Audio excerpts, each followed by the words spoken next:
Jaz obožujem statistiko, predvsem tisto, ki jo redno opisuje Luka Dončić. Veste, trojni dvojček, najboljše povprečje točk in tako naprej, a nekdo mora vse to zapisati in izračunati. In to so statistiki. V njihovo vlogo sta danes skočila tudi Juš in Gala. Aha, Rok obožuje šport, jaz tudi, pa ti, Gala? Tudi jaz. Dobro, 3 deljeno s 3 je... Aha, 100% imamo radi šport. Tale moja športna statistika je sicer precej bolj preprosta, ampak tale knjiga Statistika za začetnike nas pa uči precej bolj zapletene stvari, ampak je bolj zanimiva kot učbenik, a ne? Ja, jaz sem izračunala, da je okoli 107,5% bolj zanimiva kot učbenik. Zato, ker avtor v bistvu uporablja osebne zgodbe, lastne zgodbe, zgodbe iz preteklosti in še veliko humorističnih ilustracij je, ki v bistvu pripomorejo k razumevanju celotne knjige in vseh podatkov. Ja, avtor ti res lepo približa številke. Meni je recimo bil zanimiv že začetek o tem, kako nam pravzaprav dodelijo emšo, ko se rodimo.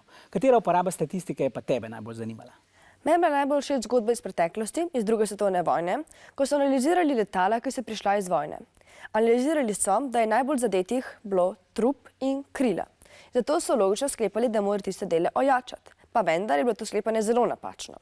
Zato, ker je mogli v bistvu ojačati dele, ki niso bili zadeti.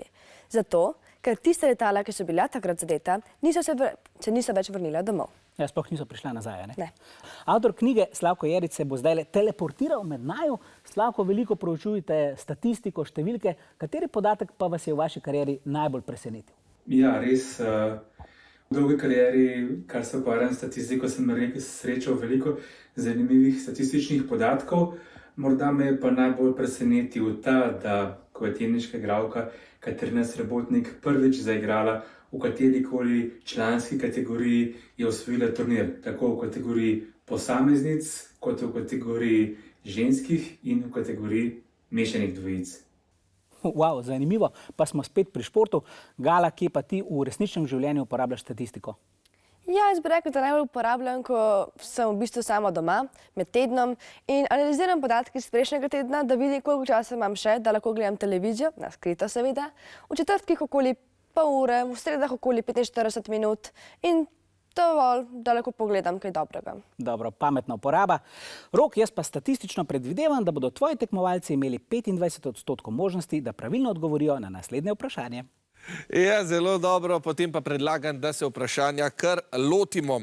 V prispevku je omenjen primer preučevanja poškodb na letalih. Kakšno napako so napravili raziskovalci, da so bili njihovi zaključki glede poškodb letal napačni?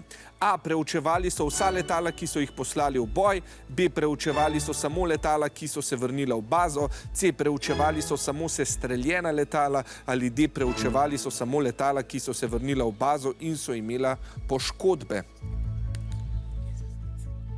Kje se torej skriva odgovor? Če ste pozorno poslušali, ga boste, verjamem, da našli. Če se izteka hitro nekaj. C menijo vijoličasti in D rumeni. Raziskovalci so naredili napako, ker so preučevali samo letala, ki so se vrnila v oporišče, niso pa upoštevali letal, ki jih je sovražnik že sestrelil.